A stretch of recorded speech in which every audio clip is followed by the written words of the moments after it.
Magandang araw sa inyo mga kabansa. Kayo ay nasa Iparas kay Paras. At ito ang inyong lingkod, Ado Paglinawan, na nagbubukad ng pagbati para sa ating sekretary. Magandang gabi po, mga kababayan. Gabi po kami nag-usap-usap ng aking kumpare Ado. At alam nyo, nalulungkot ako ngayong gabi dahil naalala ko po ang ating mga kababayan na baka po hindi 3 beses sila kumain sa isang araw. Baka ngayong gabi walang pagkain kasi 2 beses lang sila makakain dahil sa kabulastugan nitong ating gobyerno na naghirap or pahirap na ng pahirap ang ating mga kababayan. So, hindi lamang po yan, ang kabulastugan ay lalo pang tumindi dahil pati yung mga senador na kakampi ni Marcos ay pinapahiya pa rin ang gobyerno. Can you imagine, parang Ado? Itong Hontiveros na senadora, Hontivirus ang tawag ng mga taong bayan dyan, ay nagbabribe pala ng mga testigo para magsalita laban sa mga iniimbestigahan nila na identified or mga kaibigan ni Duterte. Matindi ang galit nito ni Hontiveros kay Duterte, kaya she even goes to the extent of manipulating witnesses, giving them money. Pero alam mo, bigla siyang nagbigay ng kasinungalingan sa publiko, nag-press con, at kung ano-anong pinagdadaldal na may mga resibo daw, may mga may mga communications daw itong alias Rene, paring Ado.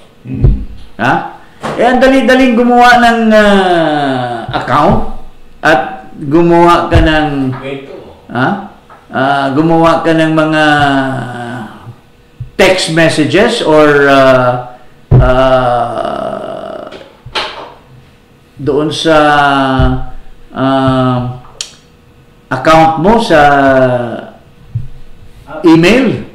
Ang dali-daling gumawa ng account sa email, di ba? Paring Ado? At gagawa-gawa ka ng mga statements as if coming from the person that you want to portray as the one doing those messages, di ba? Paring Ado, madaling gumawa ng ganyan. Sandali lang yan.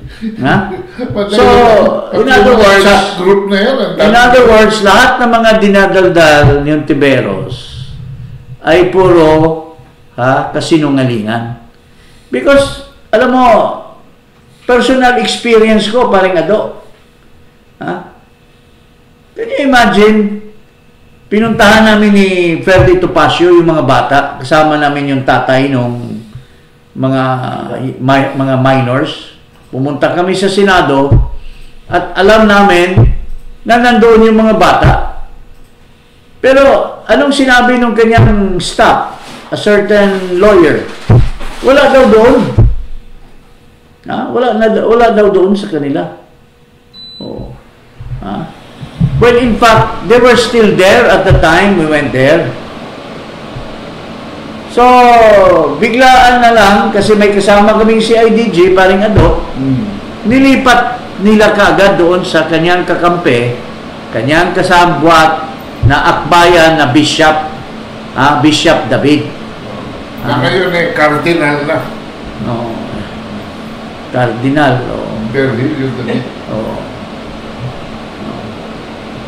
So, yun po mga kababayan, at ang mga pinagdadaldal ni Risa Hontiveros ay sinagot ngayon.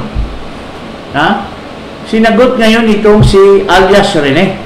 Lahat ng mga aligasyon at pagbintang ni Hontiveros kay alias Rene, iniisa-isa ni alias Rene na sinagot, at this has crumbled the credibility of Hontiveros. Ito, pakinggan natin si alias Rene. At sinagot ni alias Rene yung mga aligasyon ni Hontiveros. Una po sa lahat, hindi po ako binayaran, pinilit, tinakot or kinidnap ng Kingdom o ang kampo ni Pastor Apollo C. Quiboloy. Wala pong katotohanan yung mga claims ni Senador Risa sa kanyang press con. Wala po ako sa pader ng Kingdom. 2019 pa po ako huling nakapunta ng Glory Mountain. Ito lamang ay pamamaraan ni Senador Risa upang ako ay makuha ulit at patahimikin. Kusa po akong lumabas upang sabihin yung katotohanan. Handa po akong maglabas ng mga ebidensya, kaukulang ebidensya, papatunay na si Senador Risa ang pasimuno sa mga paninira kay Pastor Apollo Quiboloy. At handa po akong sa anumang mga legal na proseso. Senador Risa, hindi ako nag-text ng anuman sa'yo. Wag mo na akong gamitin sa mga kasinungalingan mo. Kaya nga nasusuka ako sa iyo. Titindigan ko yung mga sinabi ko sa video na ginawa ko. Kusang loob ko itong ginawa para matahimik na yung konsensya ko. Uulitin ko po, hindi po ako binayaran, pinilit, kinidnap ng Kingdom o ang kampo ni Pastor Apollo Quiboloy. Naninindigan itong si Michael alias Rene, at tina-challenge niya ang sinungaling na senadora dyan. At there is now an onus on the part of certain senators or some senators or all senators except this liar to investigate the shenanigans of this senadora, kasi naninindigan yung testigos. Ang marami pang testigos nito dahil maraming nakakaalam sa modus operandi nitong si Hontiveros, si De Lima, si Trillanes at saka yung pare. If the Senate will hold a venue by which people can testify, even myself, even Topacio, even other people who are in the know of the practice that is always being done by these Hontiveros, then we can now ventilate ourselves to say and bring along evidence to show that she's really a liar. She's really doing these things. Kaya nananawagan po kami sa mga senador, lalo na dyan sa mga nilalait nitong Hontiveros. Can you imagine this Hontiveros is telling the 18 senators that wala silang paninindigan, that mali yung kanilang pag-remand doon sa impeachment articles. So pinapalabas niya na siya ang mabuting tao, pero yung mga nag-decide to remand ay mga masasama at they have violated the Constitution. So I hope the senators or some senators, it only takes one to destroy the whole thing. To bring this to the Committee on Ethics, because the Senate can remove or suspend any member who commits any wrongdoing that will put the Senate to shame, mga kababayan. So paring anong masasabi mo dito? dapat gawin ito ng ating bagong Senate sa 20th Senate. Because this Senate has a good prospect of being an independent body. Yes. Ngayon, kung may isa o dalawa dyan na bad seeds, dapat i-exclude nyo yan from your ranks. Oh. Otherwise, hawa kayong lahat. Isa pa palang pwede nating panawagan yung kaibigan ko. Si Paring Dante, Senator Dante Marcoleta. He's a no-nonsense guy. I'm sure he will not let this thing happen.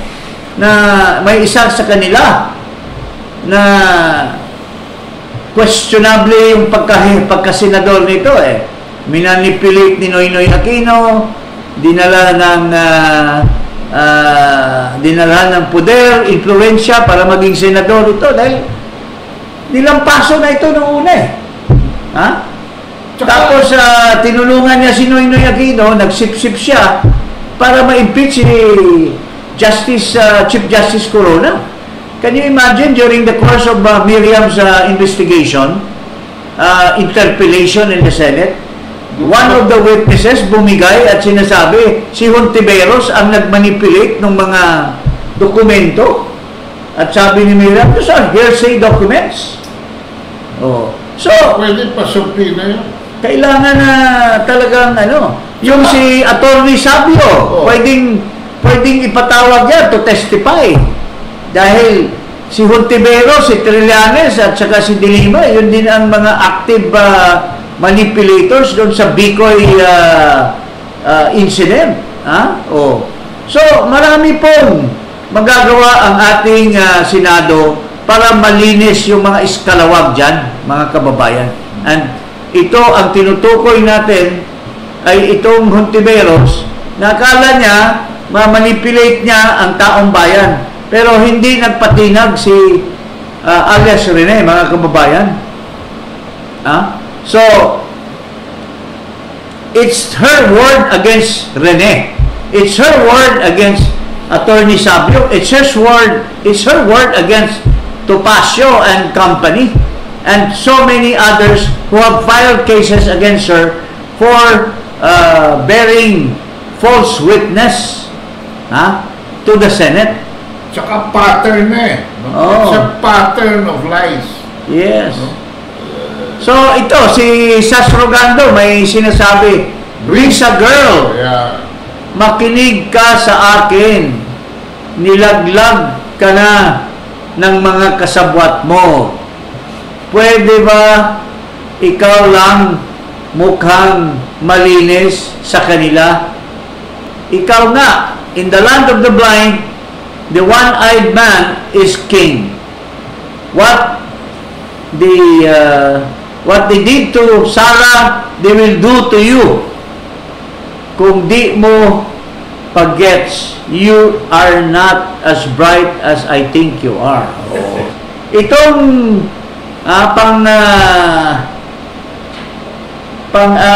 ano ba yung for your accusing fingers against the KOJC or the Duterte loyalists or na pinagdudahan mo or ina-allege mo na silang nagpalabas nitong alias Rene, you don't realize that the lady in Malacanang ay wala nang gusto sa'yo.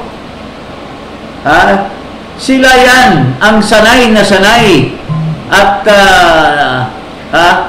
ang problema kasi, pare, nagalit na yung babae dyan. At kasi, mayroon nang pinipili yung babae na sino yung patakbuhin niya against Sarah. Nag-aambisyon ito. Itong Hontiveros, nag-aambisyon.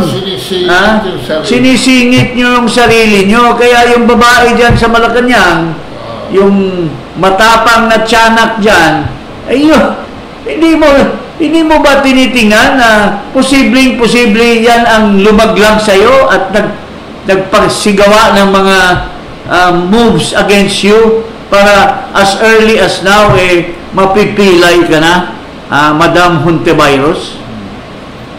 Yun po ang sinasabi ni Sas Rogando.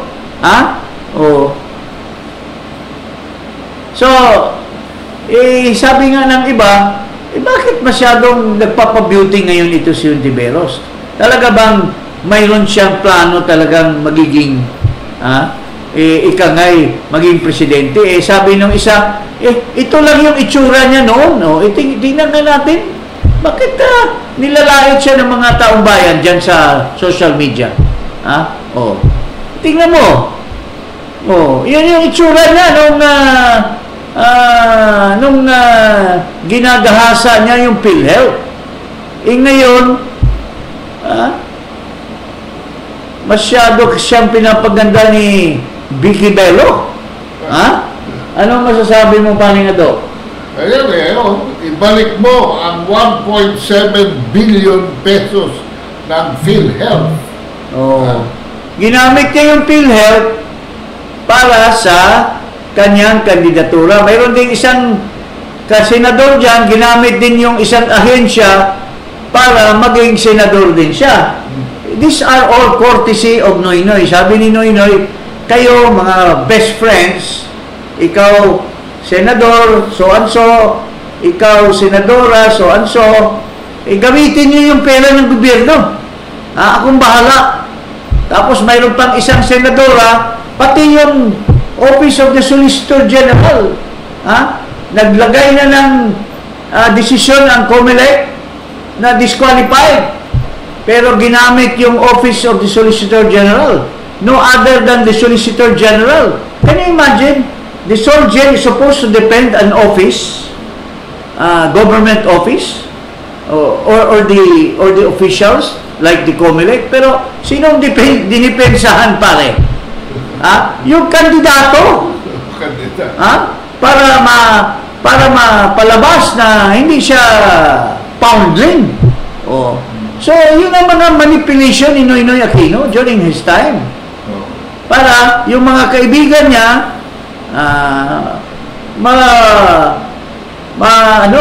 malagay sa pedestal. So, yun po ang nangyayari ngayon, mga kababayan. At tingnan mo itong sinabi ni Winnie Monson na may itsura ba ito? Is he somebody that only a mother could love? Tapos daldal ng daldal. Ito, pakinggan natin itong kumag na to. VP Sara is leading the 2028 race ayon sa isang non-commissioned survey ng Tangere. How credible are surveys released early on this time? Well, una ay yung Tangere ay isa lamang sa maraming survey firms. At minsan naman makakaiba yung mga resulta ng mga survey firms. Halimbawa, yung nakita ko na similar survey ng Okta ay magkadikit si Vice President Sara at saka si Raffy Tulfo. Pero that was several months ago. Marami daw survey. Pero saan yung survey na mababa si Sara? Mayroon ka bang Mr. Gun Runner? Gun runner at user of unlicensed firearms, Mr. Llamas. Mayroon ka bang ipapakita sa taong bayan na si Sara Duterte ay mababa sa survey? Even Pulse Asia, 50%, si Bongbong 17%, si Tatay Digong 63%. Magpakita ka nga bago ka magdadaldal. Hindi ko nga alam ba bakit itong gun runner na ito ang kinukuha parating pa-interview. Dapat sana nagkontrabida na lang ito sa puting tabing para may rason na kukunin siya na ikangay celebrity na pagtatatunungan. Ipatuloy mo yung dinadaldal nito at isa-isahin nating sagutin. Ikalawa ay medyo tinamaan yung mga survey dito nakaraang election. Kung maalala mo, Pinky, no? Mukhang marami sa kanila, if not karamihan, ay medyo nagkaroon ng crisis of credibility. Hindi ko alam kung ano pa yung kanilang ginawang summation para ito ay maayos. Siguro dumadaan pa sila sa ganung proseso. Yeah, but sabi mo nga, medyo maaga pa. Oo, yun na nga. Para sa ganitong survey. I was gonna underscore that dahil 3 taon pa bago ang presidential elections. Kaya nga ang tanong, how credible are they? Para naman bulag itong Pinky Web na ito Kilalang kilala ko ito Magaling din itong paganon-ganon At saka itong Llamas. Para naman kayong bulag. Hindi nyo na-realize, as early as before the 2022 election, Sara was already top. Hindi bumababa. Ano yung pinagsasabi niyong malayo pa? She has continued to consistently. Where can you find a vice president who garnered 32 million votes compared to Leni Robredo? Compared to Bongbong Marcos when he ran for vice president. 32 million. At ngayon, consistent. In all surveys, she is still leading. And so, parang nagbulag-bulagan kayong dalawa dyan. Nagdadrama kayo as if hindi alam ng taong bayan na puro kasinungalingan yung pinagdadaldal yung dalawa dyan.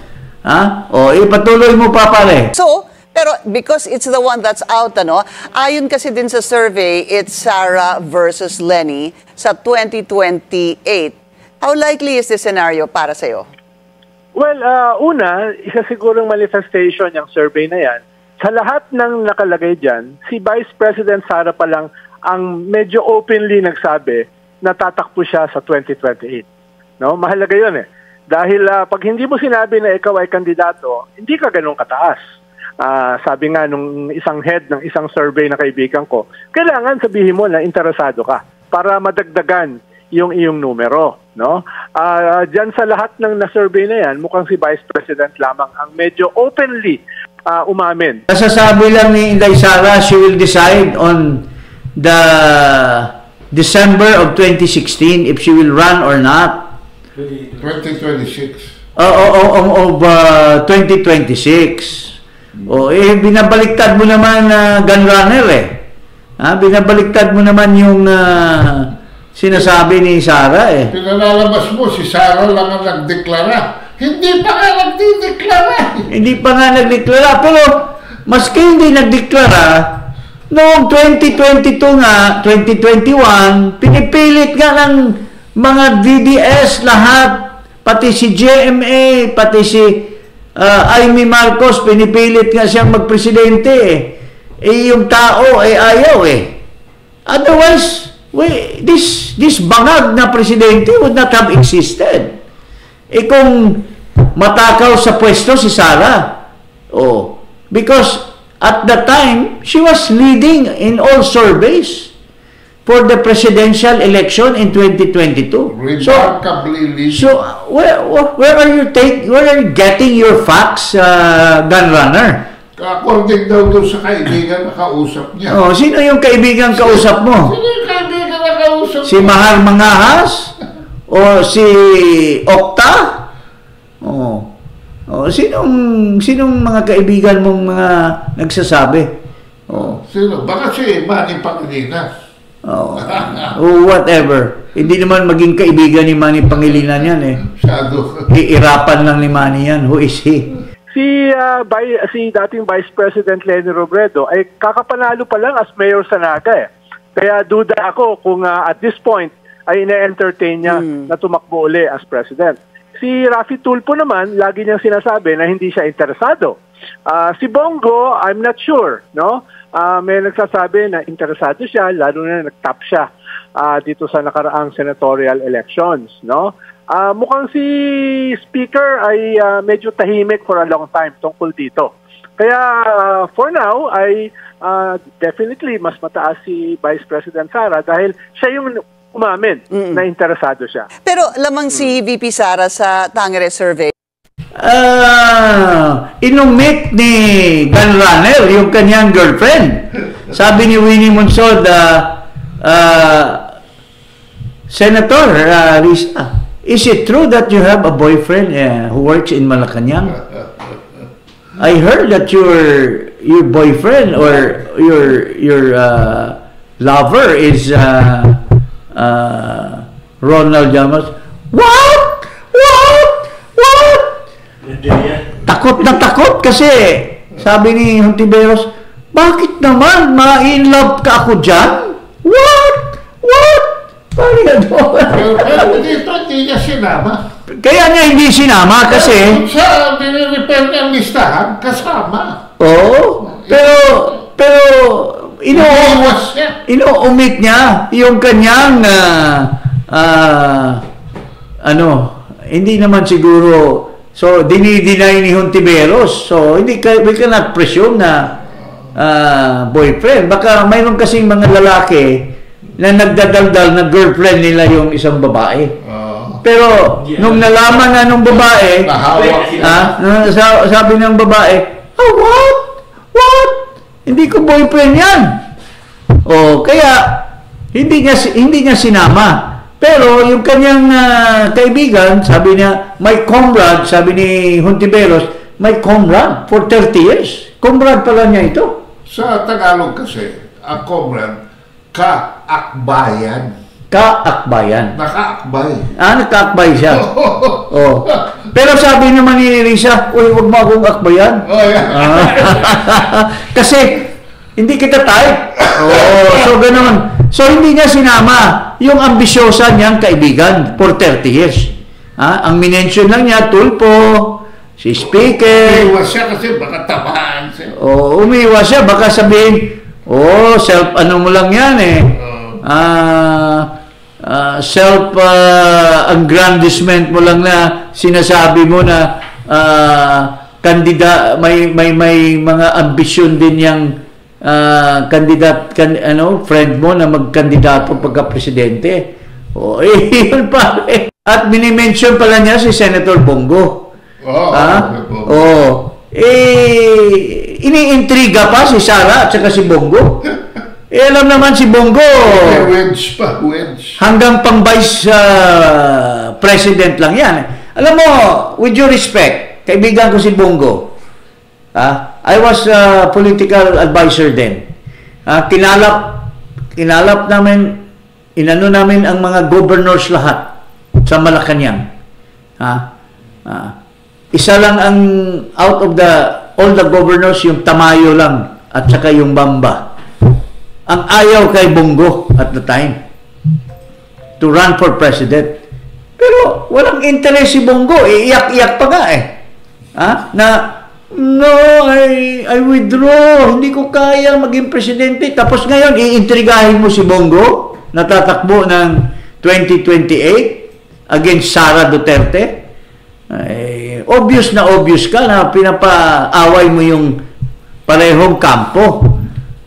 Ang mas matindi na labanan dyan ay Sara Duterte for president, Bongo for vice president. Yun ang proper tandem. Sino ngayon ang itatapat nyo dyan? Sanabi ko nga sa interview ko, yung Risa Hontiveros, walang pedigree yan. Ang possible pa na posibleng pwedeng ilagay ng mga liberal at mga Pinklawan ay si Bam Aquino.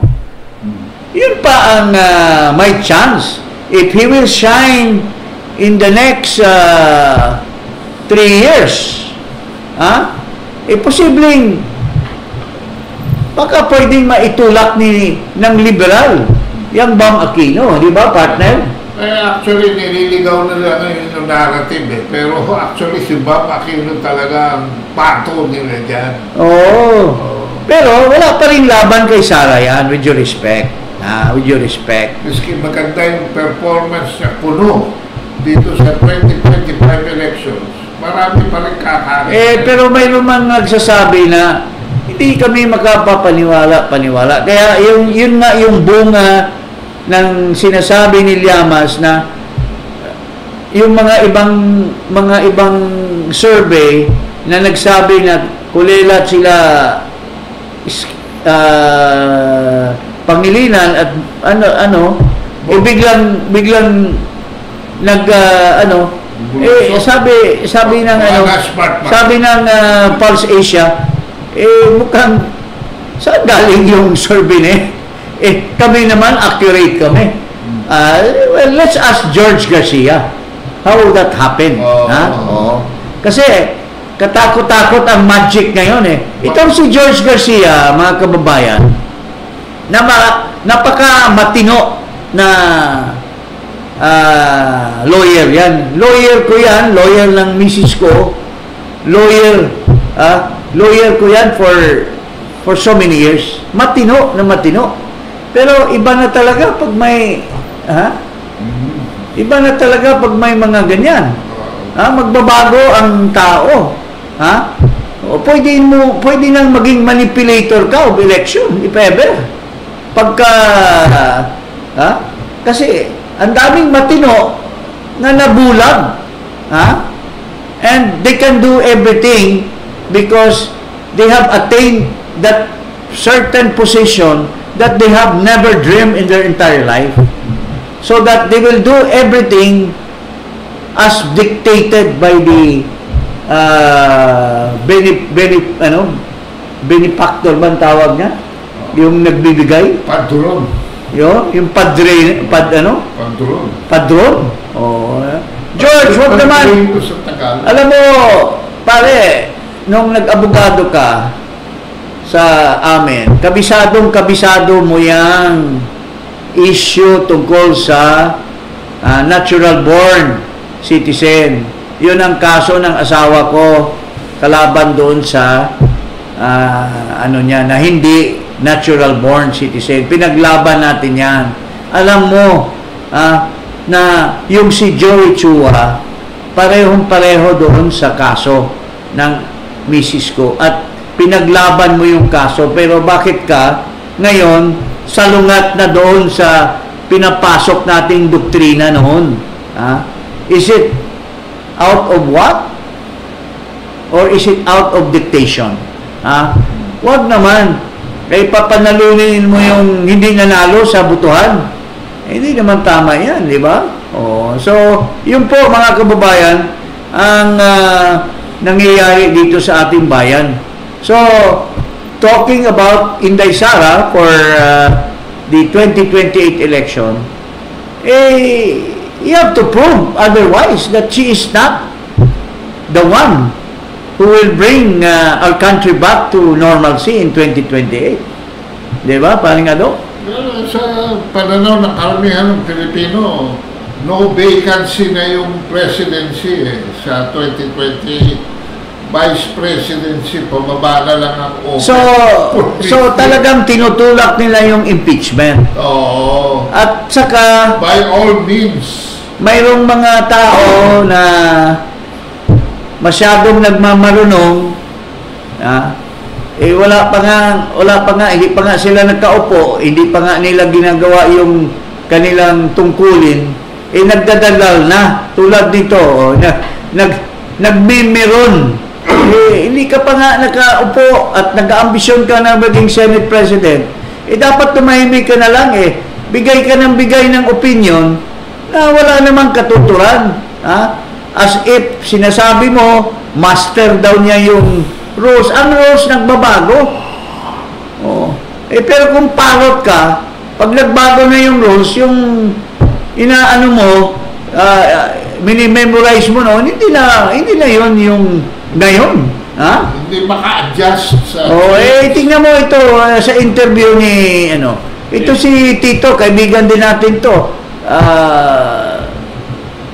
Nagsama-sama kami nito nung panahon ni Fernando Po. We were in the canvassing, we were fighting against the cheating mechanism then. Kami ni Angara, ni Pimentel, ito si Soto, ako, si Luxin, sino pa? We were fighting against the Tangki de Guerra ni GMA noon, and we were for Fernando Po. So, since then, nagbalik siya pagka-senador, master na daw niya yung pakinggan nga natin para mag-comment naman tayo para malagay siya sa tamang pag-iisip. Ito. Ito, Senator Sir, eto ho na naman tayo, no? Pagkatapos nga ng remand, mukha pong dito babalik. Sinasabi po kasi ni Ginoong Escudero that the Senate as a collegial body, and as an impeachment court, lahat daw po ay maaaring ma-erase na motion, including yung motion to dismiss na naman itong articles of impeachment, and can be voted by a simple majority vote. What's your take on that? Hindi po pwede yun. It's against reason, it's against the Constitution. Sapagkat pag impeachment court na, senator, judge ka, collective yun eh. Judge kayo, impeachment court kayo. Hindi naman individual eh. So, in any regular court of law, at katulad din ng impeachment court, kahit sabihin mo political yun, kayo ang judge eh. Hindi kayo pwede mag-motion to dismiss. Or kung ano-anong motion. Ang motion na pwede ninyo, na pag-uusapan, na pwede, yung let's say, merong sinabi ang prosecution, at ang presiding officer tinanggap, pwedeng pumalag yung member ng court. Let's say tumayo yung isang member ng court, sabihin ganyan na Mr. President, we need to Mr. Presiding Officer, we need to vote on that matter. Ganun yun eh. Like for example, sinasabi nito sustained. Ayaw nung iba. Pwede yun. Pwede yun. Pero yung moto proprio, biglang magmo-motion ng isang member ng judge for, let's say, dismissal of the case, ay hindi pwede yun. Saan ka nakakita ang judge mismo magdi-dismiss sa sarili niya? Hindi it's beyond reason and beyond the Constitution. Opo. Biglang naging constitutionalist. Paring hindi man nakapag-aral lang isang taon ito sa law school, magsasalita, parang abogado na. Sir, with due respect, para din kay paring Ted Pailon, sa tanong nyo, pwedeng mag-motion, okay, let's put it in a proper perspective. Okay. Tapos na yung 19th Congress. No? So, punctus officio na. Lahat ng mga under the Senate rules, lahat po na nangyayari ay matitigil lahat.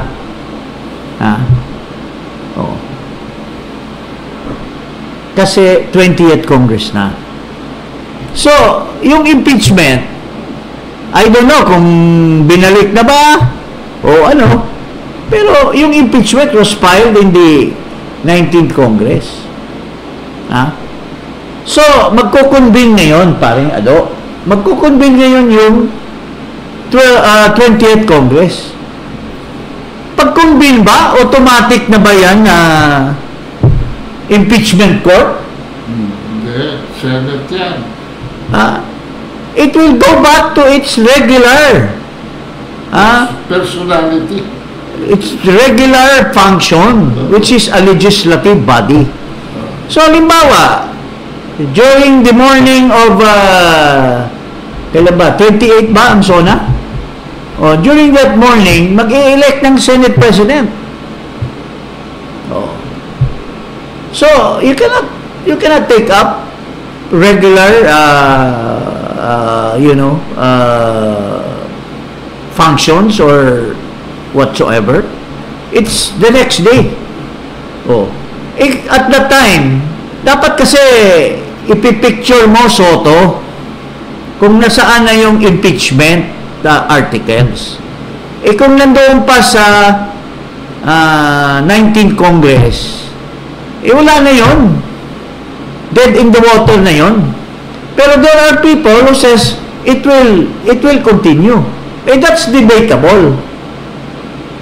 So, in other words, pagdating ng 20th Congress, the next day after the SONA, the Senate as a body has not yet transformed into an impeachment court. So at the time, there are already members of the Senate who are already expectant of the issue that will be involved. Kasi na-discuss na yan na ipo-forward yung articles of impeachment sa 20th Congress. So, at that time, any senator can move.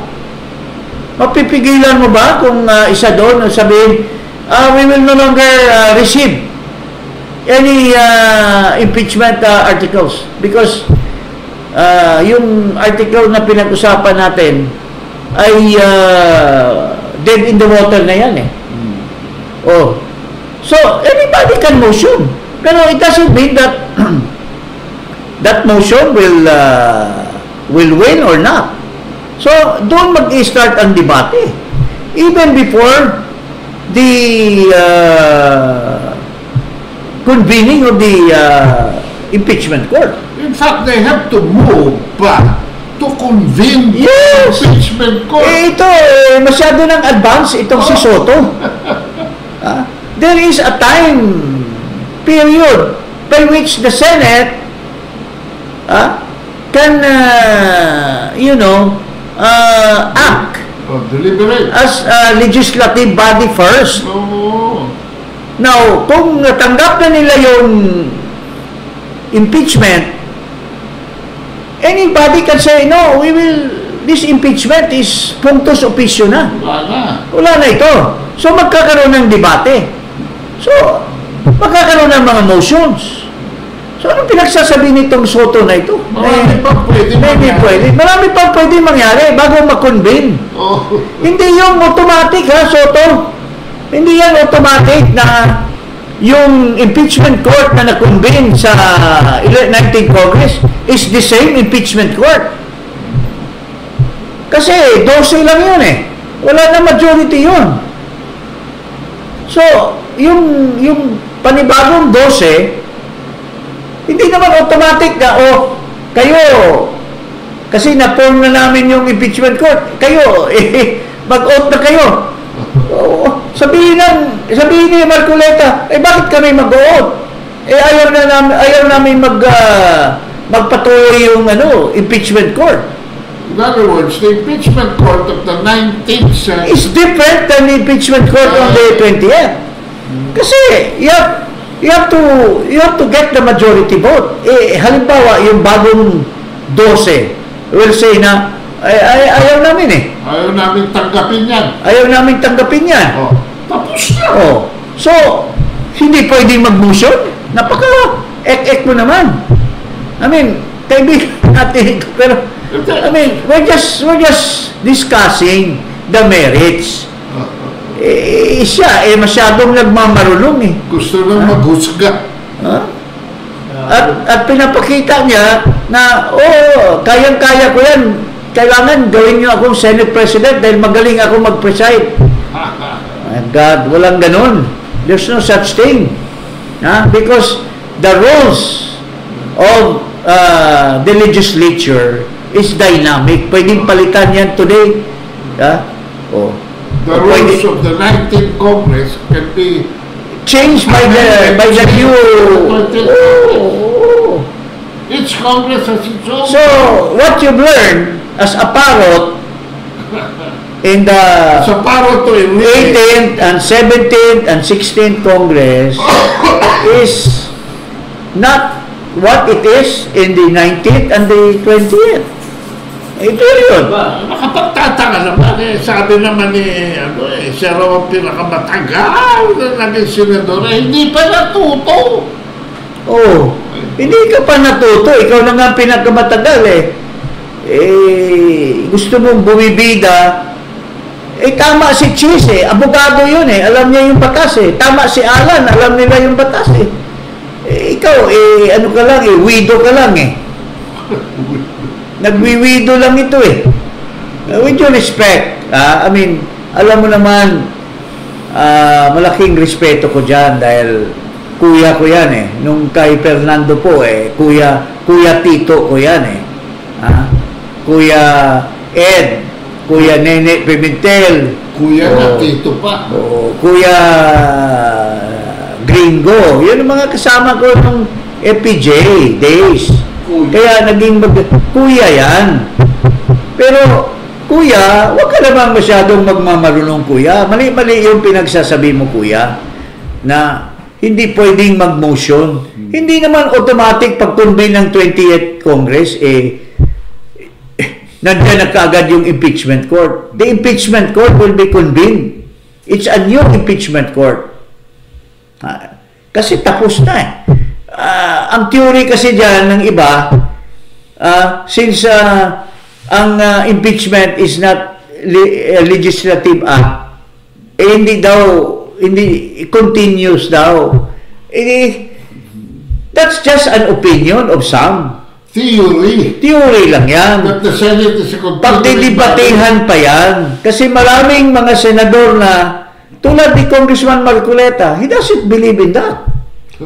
Patay na yan kay Marcoleta. Kasi under the, I think Section 11, Article 44 or something like that ng Senate, all things that transpired in the 19th Congress will be functus officio. Hindi na pwede sa 20th Congress. Now, mayroon pang issue dyan, kung itutuloy yung impeachment, ito bang impeachment na ito, sa 19th Congress ito final. Pagdating ng, pwede mo bang i-forward yan? There will be members of the Senate who will say, hindi pwede yan. Hanggang 19th lang yan. Kung i-forward mo niyan, that will constitute a new impeachment case. And that will be a bar to the... Yan yung sinasabi ni Makalintan. As if taken... So, with due respect po, Senator Soto, I've always been admiring you. Tsaka hindi niya sinasabi, in my opinion, nag-ano na siya. Nagpipresume na siya na tama yung sinasabi niya. Wala pa. Hindi ka pa nga nagkaupo doon eh. Tingnan natin kung anong i-argue mo pag nag-argue na rin yung mga magagaling. Tingnan natin kung makapag-argue ka ba based on your legal background, so to speak. Kasi iba yung learning the laws of the land. 4 years, alam mo naman, yung 4 years ng pag-take up ng law, tapos 1 year ng bar review, pwede mo lang i-memorize, tapos sasabihin mo, magaling ka na, dahil per experience. Hindi po pwede na per experience. Unang-una, yung rules of court, which is suppletory to the rules of the impeachment court. Kapisado mo ba yung yung na yan, yung rules of court? Yun ang magiging yung Robert's rule of legislation.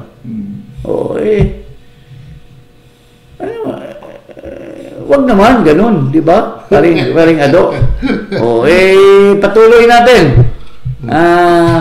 Para naman, baka mapakinggan mo kami at magbago yung pag-isip mo. Paano po ninyo tinatanggap ito na kayo po iuupo na rin po sa 20th Congress bilang miyembro? Actually, ngayong katanghalian, na ho kayo? You're a senator. Opo. Well, I will speak what I think is right.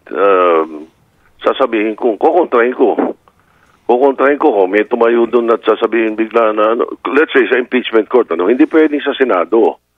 Kung sa Senado, sa Senado mismo, hindi pwedeng pag-usapan ng ganun yun.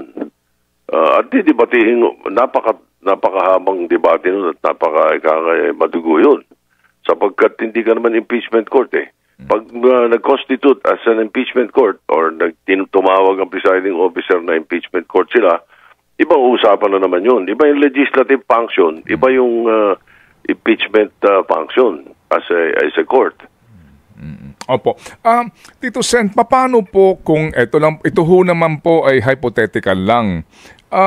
Paano po kung maging mapangahas, no?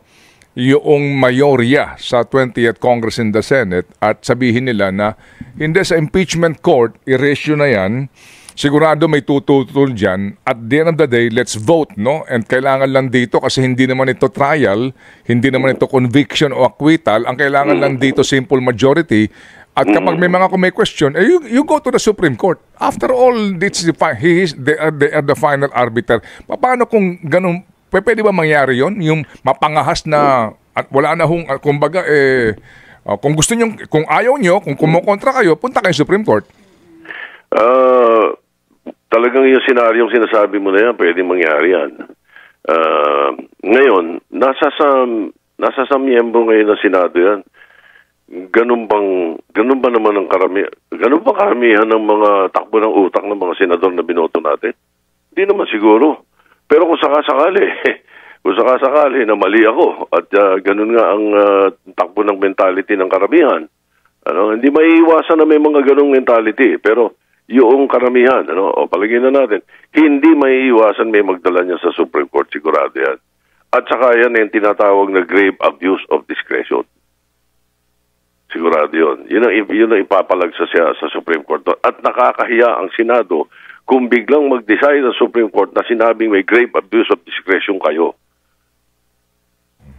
Bay, sobrang nakakahiya yun. Parang mahirap na magsalita. Sir, Senator, ano ba dapat? Ano bang inaasahan po ninyo, kayo po, no?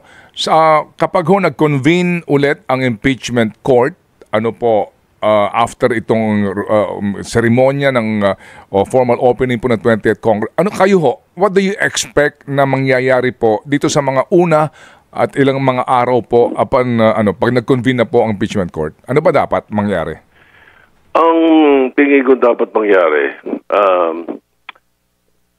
panatiliin natin yung integridad ng konstitusyon.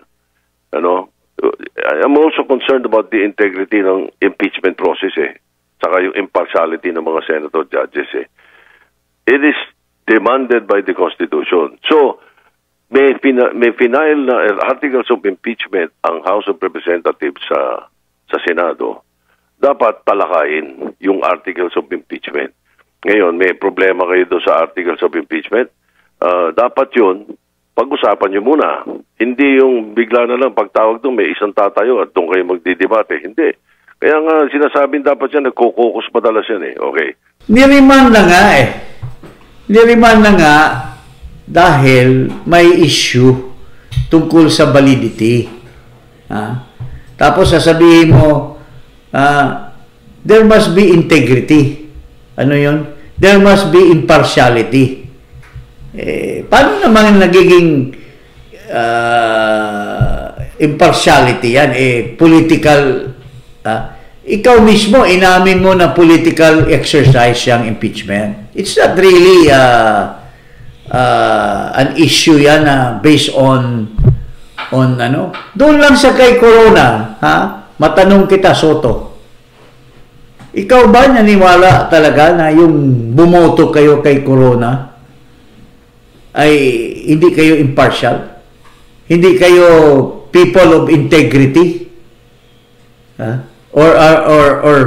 Or people with integrity kayo na talagang inaral nyo yung mga issues involved. Sino yung mga bumoto na mga magagaling? Joker Arroyo. Miriam, di ba? Miriam Defensor. Ang isang hindi lang magaling doon, yung drop out sa College of Law, yung Bongbong Marcos, pero they voted with integrity.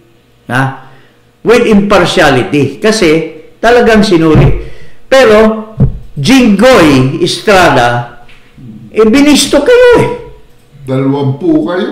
Ha? Binisto kayo ni Jinggoy, tumanggap kayo ng tag 100 million eh.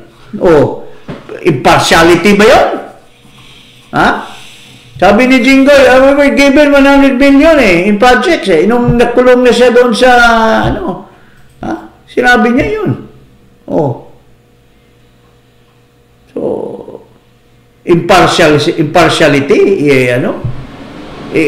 Inutusan kayo ni Noynoy noon na bumoto in favor eh. Kayo lahat dahil Noynoy control tapos naglabas nung ano si Butch Abad naglabas ng disbursement acceleration fund na mimigay ng pera sa mga congressman, mga projects. So don't tell me. Don't tell me na impartial ano. At the end of the day, ito lang po ang mangyayari diyan. Bago mag-convene, kasi pinag-uusapan nyo upon the convening, hindi nyo tinitingnan muna bago mag-convene. What are the things that will happen? What are the possible issues that will be taken up prior to the convening? Baka bago mag-convene, na-dismiss na yung kaso because nagbutuhan na as an ordinary Senate process, di ba? Hindi yun ang hindi tinitake up ni Ted Filon eh. By simple majority lang yan. By simple majority, right after the SONA, the next day, i-bring up ka agad ni Marcoleta yan, or i-bring up ka agad ni Bato uli, na, 20th Congress na ito eh. Ayaw na namin tumanggap ng impeachment eh. Because it will constitute a second impeachment within 1 year. Hindi ba pwedeng mapagbutuhan 'yan? So can you raise that to the Supreme Court as kung majority yung bumoto na ibasura na 'yan? Is that grave abuse of discretion? Of course not. That's a political issue. When it comes to political issue within the powers of the Senate, there is a separation of power. Hindi makikialam ang Supreme Court. There is no issue of what they call grave abuse. Paano nagkakaroon ng grave abuse? They were using their powers as a democratic institution. A majority wins in a vote. Yun po ang mga issue dyan, mga kababayan, na posible on the second day after the SONA, posibleng mabasura na yung impeachment na yan. So anong kinalaman ni Sara Duterte dyan? Anong kinalaman ni Sara Duterte? Nag-file naman siya ng answer ad cutelam. Kaya nga with caution eh. With caution. Yung filing ni Sara Duterte ad cutelam with caution. Kasi wala pa. Hindi, ang ad cutelam, hindi yan with caution, without prejudice. Without prejudice. When you say ad cutelam, hindi pa namin sinagot yung issue. But we are telling you in advance that without prejudice, papayag kami an answer to address the articles of impeachment. So yun po ang mangyayari dyan. So Mr. Soto, with due respect, sir, wag naman tayo magdadaldal muna bago doon mo ipapakita yung gilas mo, di ba? No. On the first skirmish in the Senate. Saka makinig ka sa iba. Hindi yung opinion mo yung He's been saying this and that all along na mali yan si Cheese Wala yan ano mo lang yan dahil si Cheese is your enemy is your opponent in the Senate presidency. For all you know, walang magpili sa inyong dalawa. So, yun lang po mga kababayan. Okay. Okay. Huwag kalimutan mag-subscribe dito sa Paras kay Paras at at i-click ang notification bell. Maraming salamat po. Maraming salamat po.